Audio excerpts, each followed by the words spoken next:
سيدنا رسول الكريم أما بعد فأعوذ بالله من الشيطان الرجيم بسم الله الرحمن الرحيم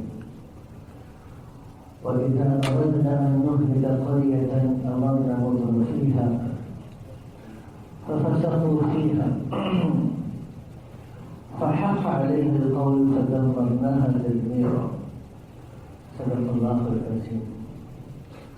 رب اشرح لي صدري ويسر لي امري واحلل عقدة من لساني يفقهوا قولي سبحانك لا علم لنا الا ما علمتنا انك انت العليم الحكيم. ونتوب الى الله ان الله بصير بالعباد. رب يسر ولا تعسر وتمم بالخير بما نستعين يا فتاح يا فتاح. اسی دفعہ میری حاضری ہوئی اور میں نے ایک اہم مسئلے کی طرف آپ حضرات کو متوجہ کرنے کی کوشش کی.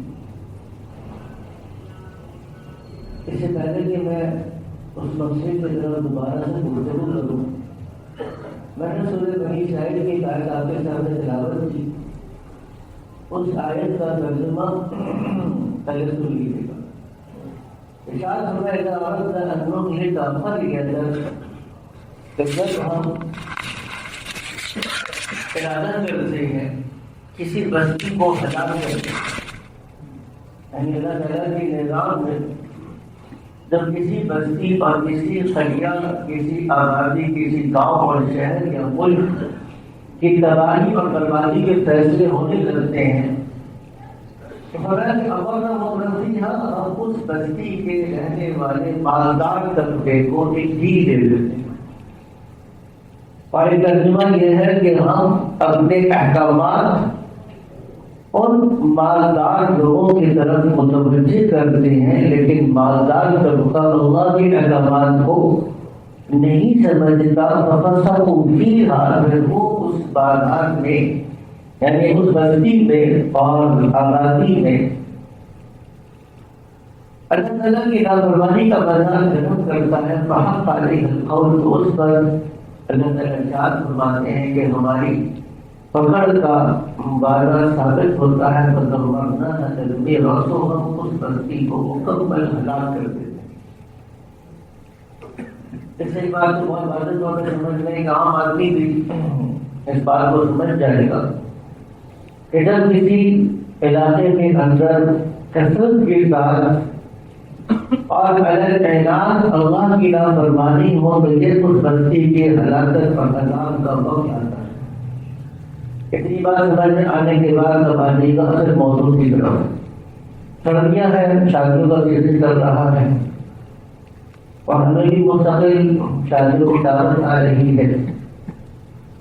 آمدات کے بعد بھی آس پاس خاندان میں، محلے میں، روز آباد میں شادیوں کی بات چل رہی ہے. لیکن جو ہماری شادیوں کی سیزن ہے اور جو ہمارے پاس شادیوں کا نظام ہے اور جو شادیوں کی تقریب ہے، یہ اللہ کے عذاب کو دعوت دینے والی چیز ہے. سب سے پہلا عذاب کیا ہے؟ اللہ کا عذاب، جس میں اللہ نے کہا ہے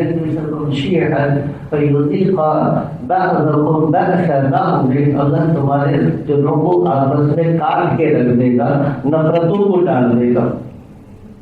شادیاں ہو رہی ہیں اور بلا مبارکہ کروڑوں روپے کے اندر شادیاں ہو رہی ہیں. لاکھوں روپے بنا مبارکہ شادیوں میں لگایا جا رہا ہے. نتیجہ کیا نکل رہا ہے؟ نتیجہ یہ نکل رہا ہے کہ ہر تھوڑے دن کے بعد ہمارے پاس ڈھیر لگا ہوا ہے، 30 طلاق کا ڈھیر لگا ہوا ہے. اس کا کچھ دن پہلے ہے طلاق دے دی، 3 طلاق دے دی. ہمیں 3 طلاق والے مسئلے میں گفتگو نہیں کر رہا، بحث کرنے لگے. خدا کا مسئلہ کل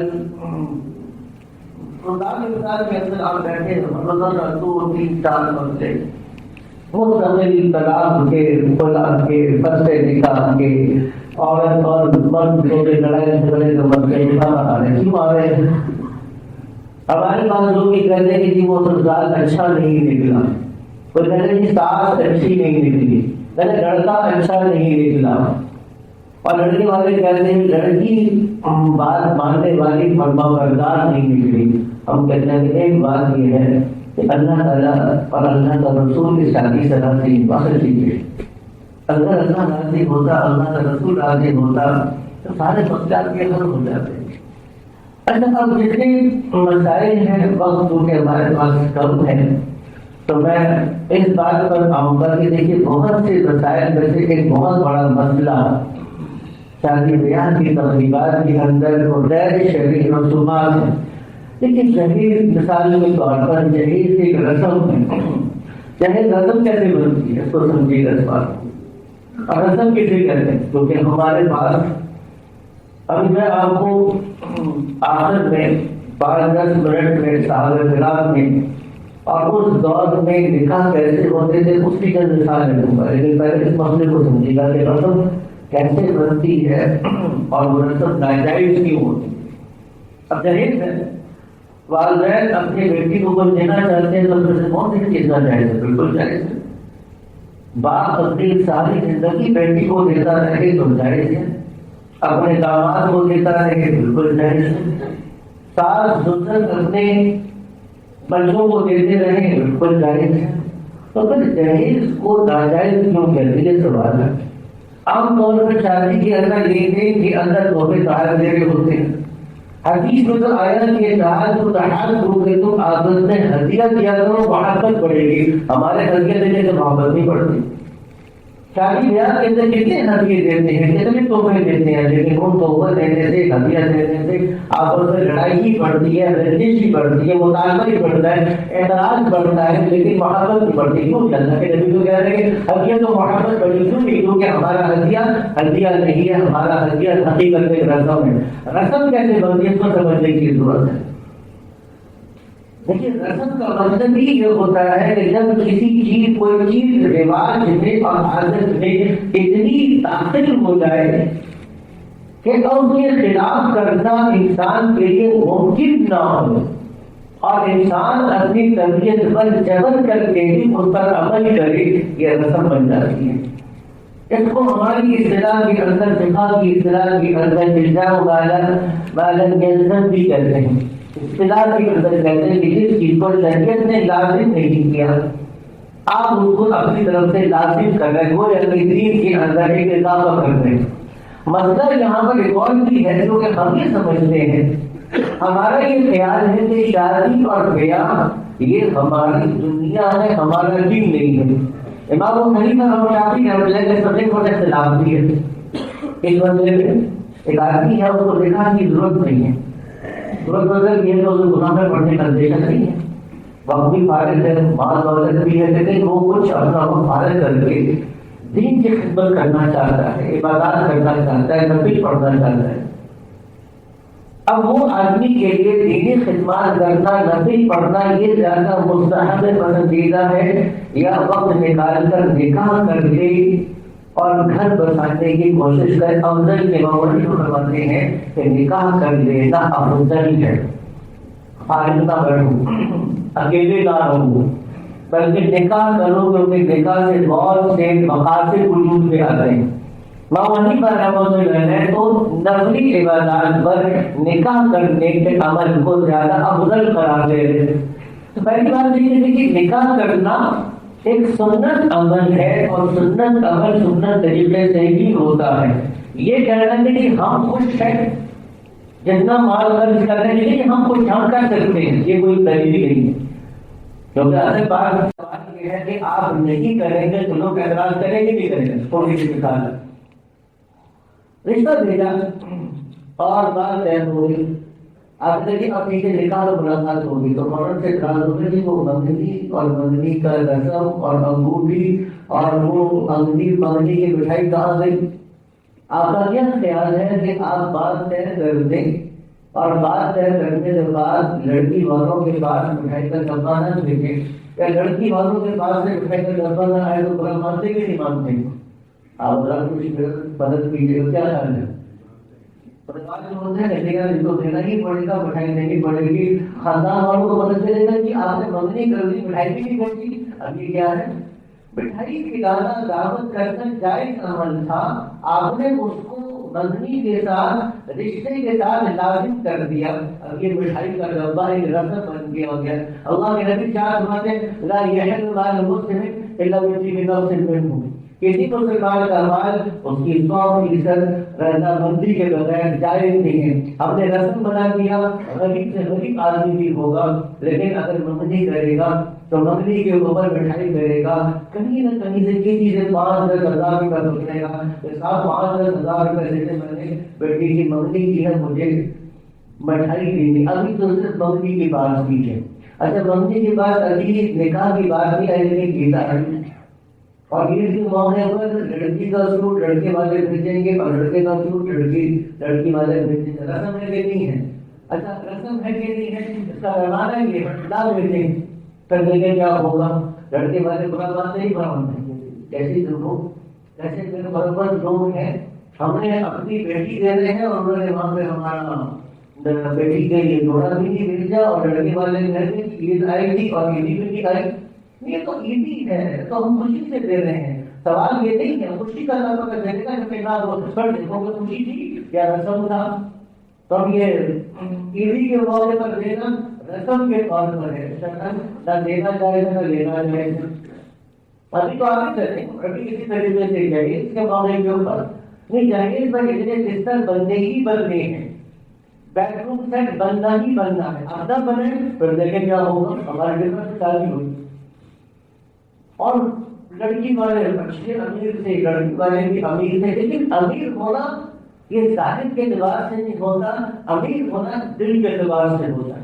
انسان ظاہر کے اعتبار سے، بنگلے کے اعتبار سے، گاڑی کے اعتبار سے، موبائل فون اور بینک اکاؤنٹ اور پراپرٹی اور جائیداد کے اعتبار سے امیر ہوتا ہے، دل کے اعتبار سے بہت غریب اور فقیر ہوتا ہے. وہ اللہ میں سنانے لگا انسان دل کے اعتبار سے کتنا لالچی حریص. اور یہ وہ لوگ ہیں جن کے اوپر ظاہری طور پہ دینداری کا ٹیگ بھی لگا ہوا ہے. تو وہاں پر لڑکی ہوئی، شادی ہو گئی، صبح پاس لڑکی کے پاس پہنچ گئی اور بیٹا تمہارے جہیز کے سامان میں ایک ٹوسٹر نہیں ملتا.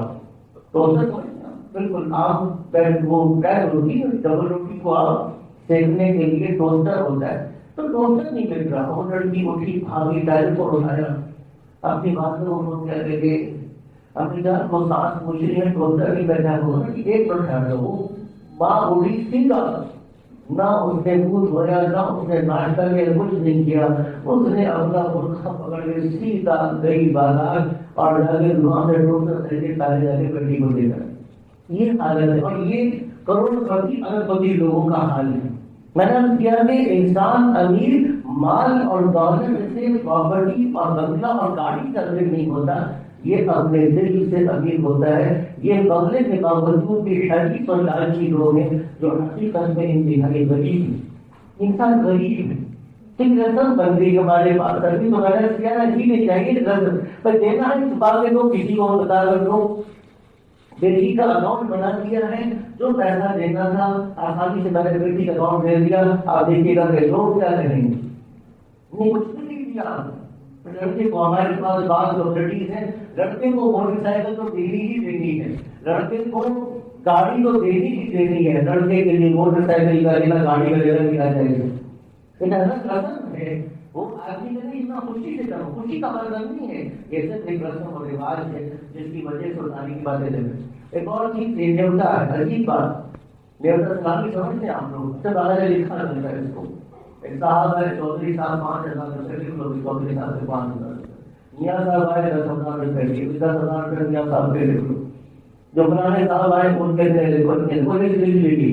اچھا جب اب ہم نے ان کے پاس جانا ہے تو لسٹ نکالیں گے، انہوں نے کتنے دیے تھے تو ہم نے اتنے دینے ہیں، یا ہم نے پہلے دیے تھے تو دیکھا ہم نے تو 5,000 دیے تھے، انہوں نے تو 4,000 روپئے دیے ہیں، یہ 2,000 روپئے دیے ہیں، یا ہم نے 10,000 روپئے دیے تھے یہ 5,000 روپئے دے دیا.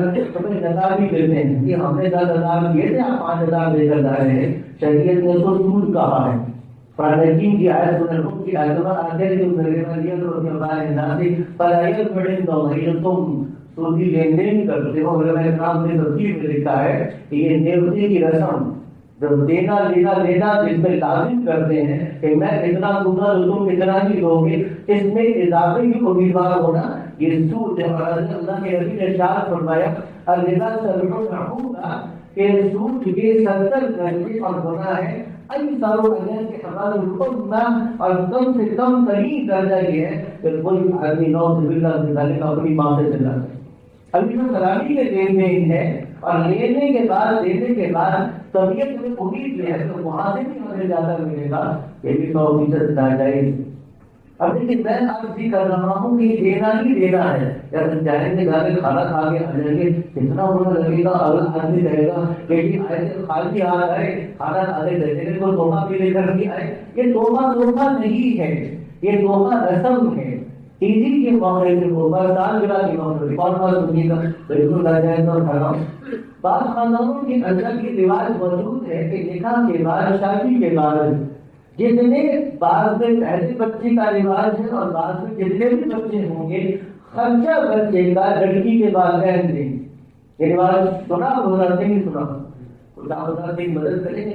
ایسی مدد کے رواج یہ حرام ہے، ناجائز ہے. کیوں ناجائز ہے؟ تم بھی سمجھیے گا یہ رواج کیوں ناجائز اور حرام ہے. اس وجہ سے ناجائز ہے کہ قالین نے کہا ارے مولود کی لمحے کو ہونا اس پر ہونا بالمعروف.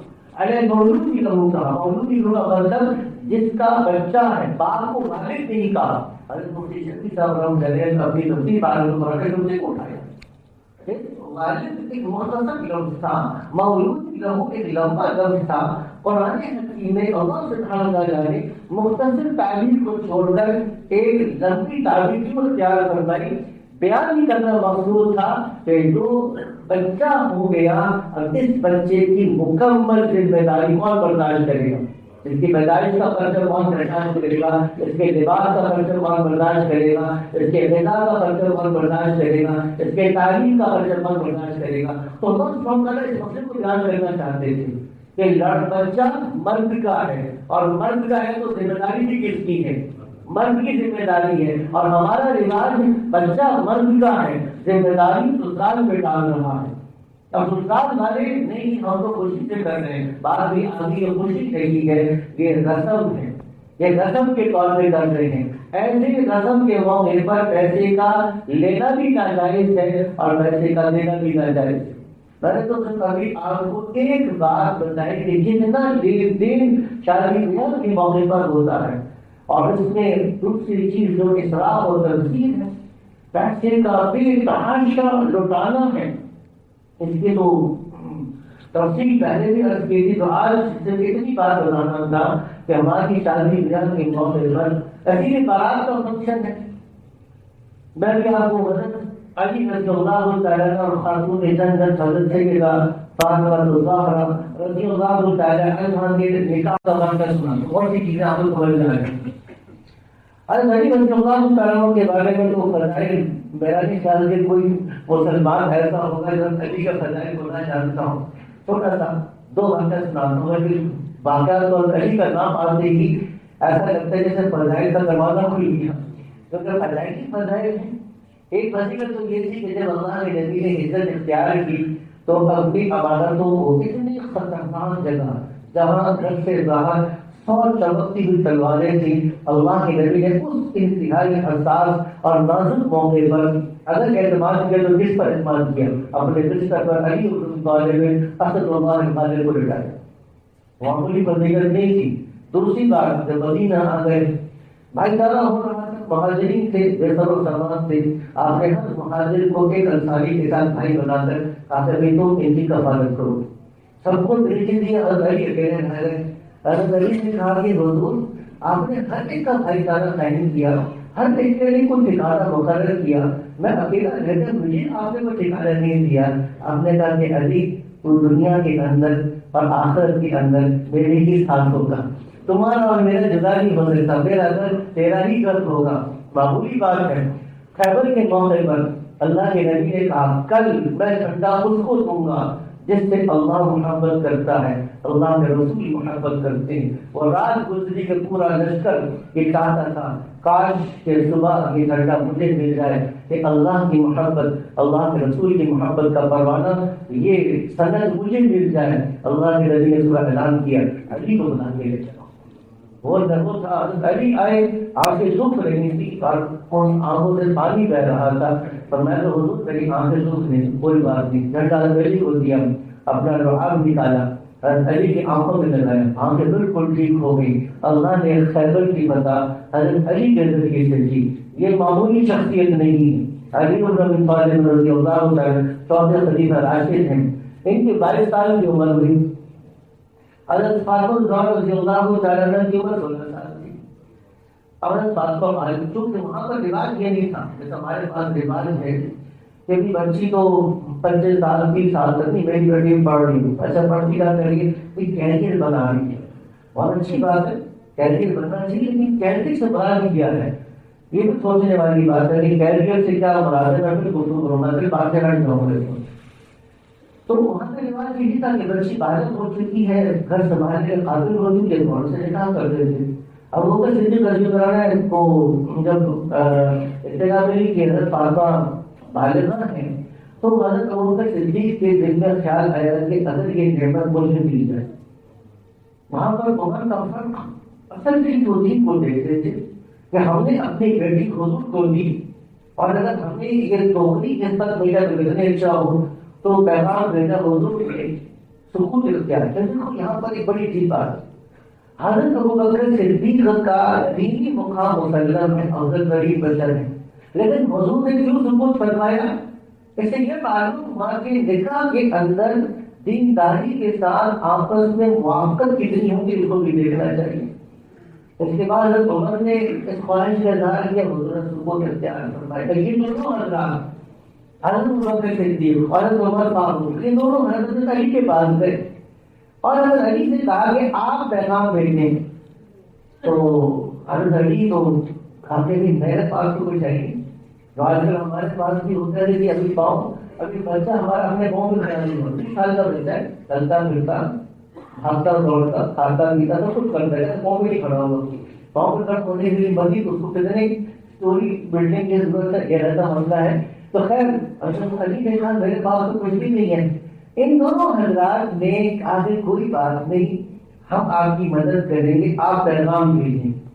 تو حضرت علی نے پیغام بھجوایا، جب شرم اتنی تھی، حیا اتنی تھی، خود میں جاؤں اور جا کر کہوں، اس میں شرم اور حیا محسوس ہوتی، تو پیغام بھجوایا، حضور نے فوراً سے خوشی کے ساتھ قبول فرمایا، ٹھیک ہے بات۔ اچھا لیکن اب یہ تھا کہ گھر میں رہ کے کہتے تھے، کہیں بس بھی لیٹ گئے، سو گئے، کوئی چھوٹا مل گیا کھا لیا، نہیں ملا بڑھانا کر لیا۔ ٹھیک ہے، آدمی کی زندگی کیسی ہوتی ہے، آپ نے بھی چھوٹا ٹائم گزاری، ہاسٹل کے اندر کمرہ بھی خراب نظر پڑی ہوئی، بیگ ادھر پڑا ہوا، ساری چیزیں چھوٹا ٹائم ویسے ہی ہوتا ہے، اکیلے ہیں جہاں مرضی کو پتا نہیں ہوتا، لیکن جب شادی ہے تو گھر ہے تو آبادی ہے۔ تو چونکہ آپ کو معمول طریقے سے حضرت فاطمہ کے ساتھ حضرت علی کے، جو میں نے آپ کو تفصیل بتائی، حضرت علی کے بھی آپ سرپرست تھے، کبیر تھے، تو آپ نے حضرت علی کو بلایا، بتاؤ کہ تمہارے پاس کیا ہے؟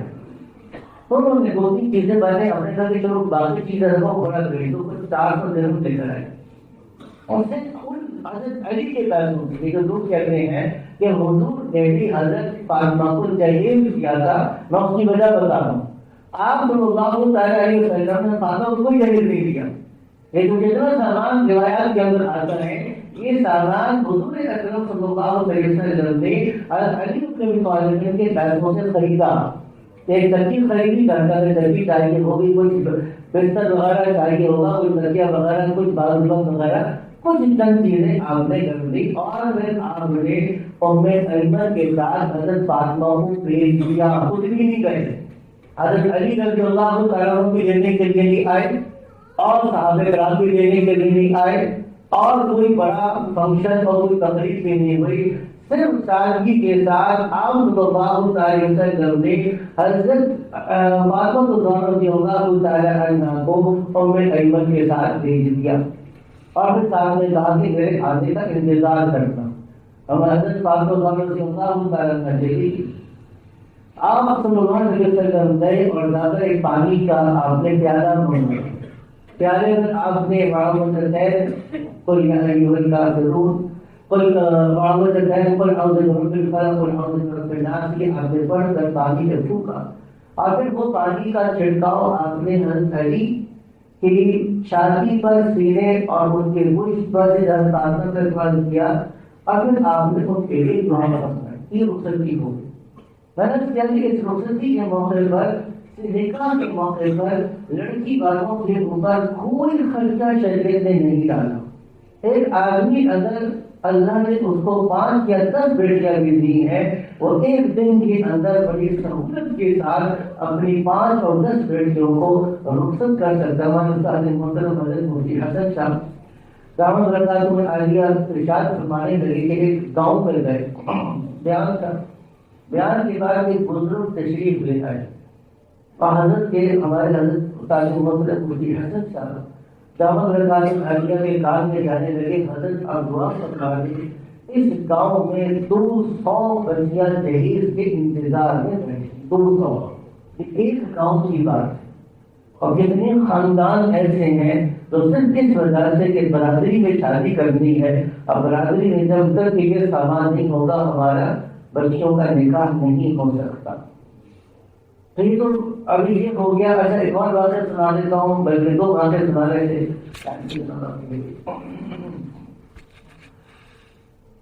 ٹھیک ہے 4 منٹ ہے میرے پاس، انشاءاللہ 1 منٹ 30 منٹ کے بعد مکمل کرتے ہیں. تو آپ صلی اللہ علیہ وسلم نے حضرت علی کو کہا کہ ولیمہ کر لینا.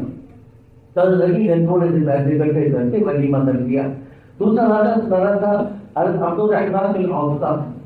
جب یہ مدینہ منورہ پہنچے تو آپ صلی اللہ علیہ وسلم نے ان کا بھائی چارہ اور اس کے سردار سعد بن ربیع سے کروایا رضی اللہ تعالیٰ عنہ. بڑے سردار نے ہاتھ پکڑا کر کے اور گھر لے جانے کے بعد کہا کہ دیکھو اللہ نے نبی نے فیصلہ کروائی میں رکھا ہے، آدھا پر تمہارا ہے آدھا میرا. یہ مال ہے، آدھا مال تمہارا آدھا مال میرا. 2 بیویاں ہیں. صحابہ کرام کے اندر ایک زیادہ نکاح کوئی معلوم نہیں ہے، شاید معلوم بات نہیں ہو. ہمیں جو ایک ہی کرنا ہوتا ہے نا، وہ سارا وہ ایک ہی میں لگ جاتا ہے. تو باقی کے لیے گنجائش کی ہمت رہتی ہے، گنجائش رہتی ہے. خیر کوئی اپنی جگہ پہ ایسا موجود ہے اور پھر کبھی کلام کریں گی. تو خیر 2 بیویاں ہیں، تم دیکھ لو جس کو تم کہو کو طلاق دے دوں گا تم اس سے نکاح کر دو. اگر مثال کے طور پر ہمیں کوئی آدمی اتنی بڑی آفر کرے، گھر بھی مل رہا ہے بالکل مفت، آدھا بزنس مل رہا ہے بالکل مفت، آدھے ایسٹس مل رہے ہیں، کیش مل رہا ہے بالکل مفت، بیوی مل رہی ہے بالکل مفت، کیا کریں گے؟ اپنے آپ لیکن میں یہاں پر گزر رہا تھا، یہاں کی بارڈر روڈ سے باہر نکل کر اپنے دوسرے مدد سے جا رہا تھا تو راستہ بند تھا. پتہ نہیں کون تھا، اللہ کو ہدایت تھی. ان کی شادی ہو رہی تھی، خود گھوڑے پر سوار تھے، آگے بیٹھ بج رہے تھے اور پھر وہ پیسے پھینک رہے تھے. یہ جو پیسوں کا پھینکنا ہے وہ پر کر دیا. لیکن ایک ہے گناہ کرنا، ایک ہے ایسا گناہ کرنا جو اللہ سے مقابلہ کرتا ہو. پیسہ اللہ کی نعمت ہے، اس کو اللہ نے تمہاری نعمت رکھا، اس کو ایسے گلیوں کے اندر اچھالنا، اس وقت سے ڈبل جیسے اللہ تعالیٰ فقیر کر کے گلیوں کے اندر ان کو کرے گا. اس وقت سے بچنا چاہیے. یہ میں اور دوسری طرف سے بتانے لگا تھا، لوگ بھاگ نہیں، چند پیسوں کی خاطر، 10 روپئے کی خاطر، 50 روپئے کی خاطر، 100 روپئے کی خاطر اور کے اندر خدا ہی مر گئی. کہیں پر اگر سمندر کا یا کسی بوتل والے کا ٹرک اگر الٹ گیا، پانی میں فوراً دے اس میں کوئی چیز مل جائے. وہ کچھ سال پہلے واقعہ ہوا کہ جگہ پر پیٹرول کا ٹینکر بھی کر گیا. لوگ پیٹرول لینے کے لیے مفت میں مل رہا ہے تو مفت میں لے لو، اور زیادہ اس مفت کے چکر میں آگ لگی اور اتنے لوگ اس پر جل کے راہ ہو گئے. نہیں، مفت کی کوئی چیز مل رہی ہو ایسا سمجھنے کو کہ نوکری نکل آئی. انسان کے اندر حضرت اللہ کی نبی نے غیرت اور تنگیر سکھائی تھی. حضرت الرحمن بن عوف نے کہا کہ تم نے دیا، میں نے لے لیا، اللہ تمہارے مال میں گھر میں برکت دے. آگے دکھانا چاہیے تھا، وہ مل گیا. وہ پھر تم بازار کا راستہ بتاؤ، میں تجارت کروں. یہ اصل خدا ہے. 2 روٹی کماؤں گا، کما کر محنت کر کے کماؤں گا، کراؤں گا. جانا شروع کر دیا، تجارت تھی، تجارت کرنے آتی تھی تو تجارت سیکھو بھائی، محنت کرنا سیکھو، محنت کر کے پیسہ کماؤ. لوگوں کے سامنے ہاتھ پھیلانا، اس کو کہا کہ جو آدمی مخلوق کے سامنے ہاتھ پھیلاتا ہے اللہ تعالیٰ فخر کا دروازہ اس کے اوپر کھول دے. تو کچھ دن کے بعد وہ پیسے کرتے ہوئے نے نکال کر دیا. صبح فجر میں آئے، حضور نے دیکھا کہ خوشبو کا نشان لگا. حضور نے فرمایا مریم کلمۃ تعجب ہے. مریم کیا بھائی اجب تھوڑی سی نشان لگا ہوا. حضور میں نے نکاح کر دیا. حضور نے کہا اچھا، نکاح مدینہ کے اندر جناب نبی کریم صلی اللہ علیہ وسلم موجود ہوں اور حضور کا نکاح بھی نہ پتہ چلے. حضور نے نہیں کہا کہ عبد الرحمان کیسی اجنبی ہے یار نکاح کر تو بتا دی نہیں کہا. اچھا نکاح کس سے کیا؟ کہا کہ میں نے صحیح کے بعد مطلقہ یہ دیوا اور کچھ سے کر لیا. اللہ بکرم میں نے نکاح کرنا تو کسی کمائی کرتی نہیں نکاح کرتے. تو کہا کہ بس ایک بندے میں میں نے نکاح کرے بہت اچھی بات. اب انہیں مطلب اشارہ ہے. اب کوئی اس میں منگنی نہیں ہے, کوئی لین دین نہیں ہے, کوئی جہیز نہیں ہے, کوئی بارات کا فنکشن نہیں ہے, صرف نکاح ہے. اللہ کے نبی نے نکاح فرمایا اولم ولو بشاتیں, ولیمہ کر لینا چاہے بکری کے ساتھ ہی. ایک بکری کی قیمت کتنی آج کل کی قربانی کے دن میں مہنگا ہو جاتا ہے. 40-50 ہزار کا بکرا مناسب نہیں جاتا ہے. 40-50 ہزار کا بکرا لیں گے 10 کلو سے گوشت ملے گا, کتنے لوگوں کو کھلائیں گے؟ 40-50 لوگوں کو کھلا دیں گے. ایسے کہتا 1 کلو 50 بندہ سے کھائے گا. تو گویا کہ مطلب یہ ہے کہ یہ آپ کے پاس ایک مناسب خرچہ بتا دیا. 40-50 ہزار کے اندر 40-50 لوگوں کو کھلا دو, اب یہ وظیفہ کا پورا ہو گیا. ہمارے ایک دوست ہیں حضرت صوفی سرور صادق کو دینداری کیسا اپنے پرانے واقعات ہیں, پرانا ہو سکتا تھا آج کیسے ہو سکتا ہے. تو 2 واقعات اپنے آج بھی بتا دوں. وعدہ تو کیا تھا میں نے 4 منٹ کا چلے ہیں, 1-2 منٹ اور لے کے بس بات 31 ہوئے ابھی, اسے 2 منٹ اور لوں گا پھر بات ختم کریں گے. حضرت صوفی سرور صاحب رحمۃ اللہ علیہ کے مریض تھے, ہمارے اچھے دوست ہیں, عالم ہیں. تو انہوں نے نکاح کیا. نکاح کی بات کر رہی تھی, میں نے کہا نکاح بات میں پوچھا, میں نے نکاح ہو گیا جی, نکاح ہو گیا, رخصتی ہو گیا, رخصتی ہو گئی, کہتے ولیمہ ہو گیا, کہیں ولیمہ بھی ہو گیا. میں نے سے پوچھا, مجھے پتا تھا کوشش ہاسپٹل سے کرنا ہے کیونکہ بڑے حضرات سے تعلق تھا. میں نے کہا ولیمہ کیا ہاتھ کے, میں نے کہا کیسے کیا؟ کہتے جس دن بیوی کو لے کر آیا نا اس دن باہر سے جا کے میں چلنا لے کے آ گیا, میں نے گھر والوں کو چلنا کھلا دیا. 1500 روپئے کہتے ولیمہ ہو گیا. یہ بھی ولیمہ ہے. یہ ہمارے دوست ہیں, میں کبھی بلا بنا دیتا ہوں. ہمارے مفتی قاسم صاحب کے مدرسے کے استاد ہیں, اپنا واقعہ سناتے ہیں. ان کے والد صاحب بھی دیندار تھے ماشاء اللہ, تبلیغ کا بڑا وقت لگایا ہے. چچا بھی دیندار تھے. چچا کے گھر میں بات ہے کیسے میں مدرسے پڑھتا تھا احسان العلوم میں. تو چچا نے والد صاحب نے کہا کہ میں گھر سے باہر ہوتا ہوں, بیٹی بیمار ہو گئی, گھر پہ دیری ہے, پریشانی ہوتے اپنی امانت لے جائیں. تو انہوں نے کہا کہ میں منگل کا دن تھا, مجھے بھائی نے بلایا کہ والد صاحب گھر بلا رہے ہیں. مدرسے میں رہتا تو میں گھر گیا تو والد صاحب نے کہا کہ جمعرات کو تمہارا نکاح ہے. میں نے کہا کہ میں نے ابھی شادی نہیں کرنی, کہتے یہ چھوڑ دو, یہ گھر سے شادی نہیں کرنی ہے, ضرورت ہے. چچا نے کہا ہے تو میں جمعرات کو ہم جائیں گے. تو جمعرات کو گئے, رات کو کیا ادھر اسی طرف کیا والی کی طرف ہوتا سلطان. کہتے صبح پہنچ کے فجر سے اعلان ہو گیا کہ آج میری بیٹی کا نکاح ہے. جتنے لوگ تھے انہوں نے وہاں پر کیا. کہتے وہاں پہ میں نکاح پڑا, ناشتہ کیا اور میں اپنی دلہن کو لے کر واپس آیا. راستے میں ظہر کی نماز کا وقت ہوا, میں نے اپنی دلہن کو وضو کروایا. وضو کرواتے وہ دکھائی ٹھیک ہو گئی, گھر آیا, رخصتی ہو گئی. اس کے بعد مغرب کا مشورہ آیا بلال باغ میں. تمہارے سامنے مغرب مشورے میں جتنے لوگ حاضر تھے اپنی رشتے دار کو مطابق ان کو کھانا کھلا دیا. ولیمہ بھی ہو گئی. آج بھی ہو سکتا ہے, اللہ والے آج بھی موجود ہے. اس بات کی ہے ہمت کی. ہم بڑے بڑے دھرنے کرتے ہیں, انقلاب کی باتیں کرتے ہیں. انقلاب اس دن شروع ہوگا جس دن ہم گھر سے ہمت کرنے کی کوشش کریں. کوشش تو کریں گے, چلا کریں. سبحان اللہ و بحمدہ, اشہد ان لا الہ الا انت, استغفرک و اتوب الیک.